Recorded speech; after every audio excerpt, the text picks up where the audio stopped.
bed. All her organs were failing. Her blood pressure was so low they couldn't get it up. The doctors called the family. The family got in vehicles because, there's 6 of us. We can't afford to fly 6 of us. So we drove and ended up in the middle of a snowstorm, which we ended up with black ice. And I don't know if you've ever hit black ice in a whiteout, but it is the scariest thing ever. Thank God my children were well behaved and they were praying, because when we came close to that edge, I wasn't so sure we weren't going to go over that edge. We managed to get stopped and get down into Leadville because I-70 was closed. We get into Leadville and somebody said, oh, this route here is completely dry, no snow, go that route, don't go through the springs. So we went the route that they had suggested, only by the time we got there was black ice and more whiteout. And eventually we had to end up stopping. I thank God we found a gas station that was open 24 hours, and I managed to slide into the gas station, literally around the curve and around the hill and up. It was the scare. I thought we were going through the door because stopping is so bad. We ended up stopping and staying all night, turning the car on and off. I don't know if you've ever driven or been in something like that, but you turn the car on and off to make sure that the exhaust fumes don't come up through the car and asphyxiate everyone. So I did that. A local sheriff kept checking on us because, of course, we had the children in the car, all bundled up, my husband, my sister. So it was quite an adventure just getting to Denver. Once we got to Denver, my mother, it was really a challenge, to say the least. I didn't want to bring the kids in because, of course, the kids are so little, but they wanted to see Grandma so bad. But we managed to have a friend of ours watch them, and we went in, and my mother didn't, I don't know, she looked at my sister, she looked at me, no reaction at all. She looks at my husband and got all excited. Go figure. I think she had a delayed reaction there. At least that's what we're guessing. But literally, the doctors had no reason for her to survive. There was absolutely no reason. There's no medical reason. They did nothing. They couldn't do anything. Her organs were completely failing. So the prayers that everyone provided through that trip and for my mother worked. She's holding her own.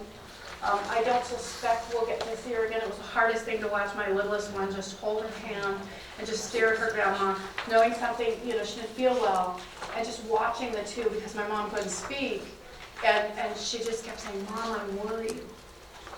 And just watching that relationship was the hardest thing I've ever had to deal with. At the same time, I started receiving phone calls and stuff from our local citizens about somebody trying to stir the pot around here. It was well known where I was. It was all over Facebook. It just surprises me, the quality and the character of people who, when you're in the middle of a tragedy, you're in the middle of something that, yes, we all go through, but it is the hardest thing to go through when it's your own parent or your own family member. And when people are spreading lies and accusations and innuendos, and they know where you're at, yet they're still doing that, it just floors me. The quality of people's character comes out in times of trouble. And so I want you to keep that in mind. I want to thank, again, everyone who prayed for our family. Please continue to pray for her right now. She's still fighting. I don't suspect it'll be very long, but I couldn't wait back there, because it sometimes can take a long time. So keep praying, and we are so grateful for each of you and all your prayers. So thank you for that. Okay. We're going to go ahead and change things up a little bit. I'm going to call on City Clerk Rick Miller to go ahead and conduct the election of the mayor at this time, please. Okay. Sorry, Rick. Change it up. I did change it up. That's what happened. Thank you. Okay. At this time, I'd like to call for nominations for the mayor of San Jacinto for 2016. City Clerk, I'd like to nominate Andrew Kotyak for mayor. I'll second. Any other nominations? Seeing none, Councilman Andrew Kotchuk will be the mayor of San Jacinto for 2016. At this time, I will turn the meeting over to you. You will conduct the selection of Mayor Pro Tem for 2016. Thank you. Thank you for the nomination. Congratulations. Second. Thank you for that. Appreciate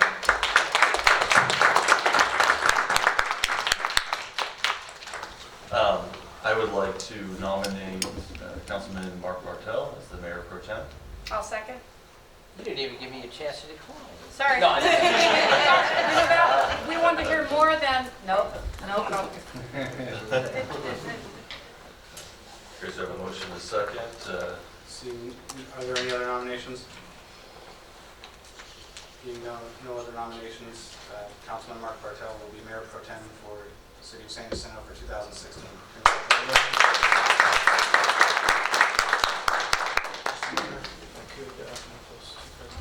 Absolutely. I'd like to turn over the microphone to Councilman Miller. Thank you, Mr. Mayor.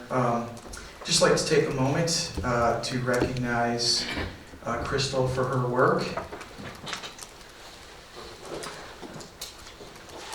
So fast. You're still on the hot seat. What is he doing? You know, it's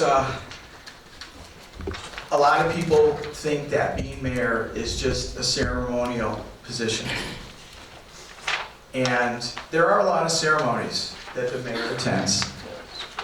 But the mayor has to go the extra mile on everything that takes place in the city.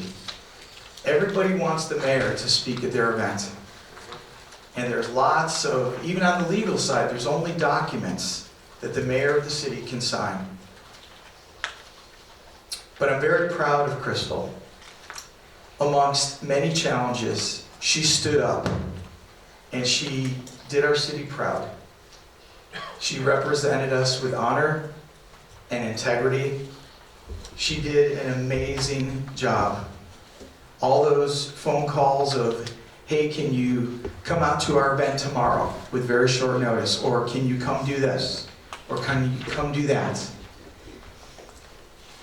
If she wrote a log of what the mayor gets to do during the year, you'd find out the mayor does a whole lot more than just conducting meetings. So on behalf of a grateful city council and a grateful city, I want to thank you, Crystal, for your sacrifice, for all the hours away from your family, from all the hours away from just doing normal life, and you just putting yourself out there and sacrificing for our city. Thank you so much. And as an appreciation, and also to memorialize her year of service, we have this wonderful gift for Crystal. It's got her name on the front, if she could open that up. And don't hit any of the kids with that, okay? It's not for you to play with. Yeah, it's not for you to play with, but we are so impressed with your leadership and so thankful for all that you have done. And I would ask if we could just take a moment to thank Crystal for her service.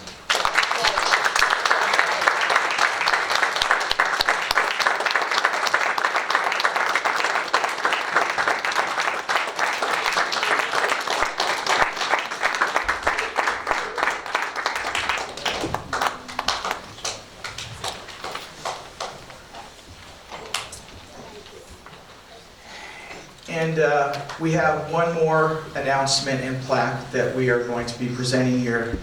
And Mr. Mayor, after this presentation, if we could be allowed for a recess so we could take some pictures and do the reorg up here on the dais, that would be wonderful. There's a guy sitting up here on the dais that has been with this council since day one. He's always gone the extra mile. And he's always been a man of integrity, a man of character, and probably one of the hardest workers I have ever met. This guy, as city clerk, has had to handle and do more than many city clerks ever have to do in any city. Starting back in 2010, when we had a huge election concerning 4 council members, there was a recall and there was a regular election year, but this guy handled it with excellence and with professionalism and never dropped the ball. He's always been there to cross the finish line. So, again, on behalf of a grateful council and a grateful city, Rick Miller, in recognition of your 7 years of valuable service and dedication to the city of San Jacinto through January 2008 to this month, December 2015, we thank you for being a dedicated employee and one who will greatly be missed. Presented by the San Jacinto City Council. Could you come up here, Rick?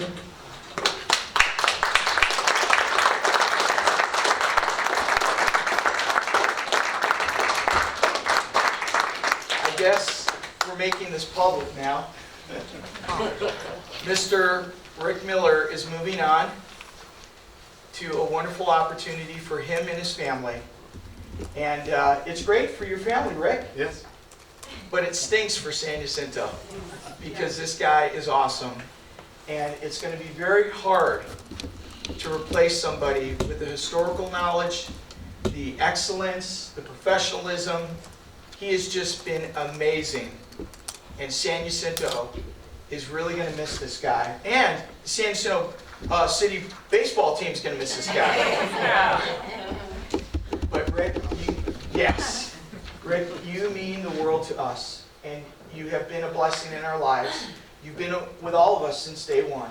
So thank you, and God bless you. Would you like to say just a few words? Thank you very much. Here you go. I appreciate it. It's been an amazing 7 years. It's been quite a ride. Tim, you've been a wonderful mentor and boss and friend over the last 7 years.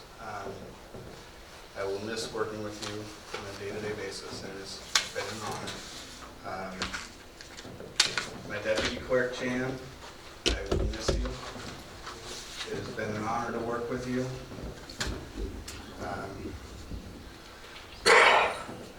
The department heads, Sharon, Habib, Tom, police and fire, you're amazing with what you do and how you do it, the professionalism. I truly hope where I'm going, I have the caliber of people there, because you made my job very easy, and I appreciate it. And the council, it has been an honor to work with you. I've seen you grow through this experience. You've handled everything with professionalism and dignity, and I appreciate everything you've done for this city. It has been an honor to serve this city. I am so grateful. This is very kind. Still got a few weeks left, but I will miss the city of San Jacinto. It has truly been an honor to serve this city. And thank you. From the bottom of my heart.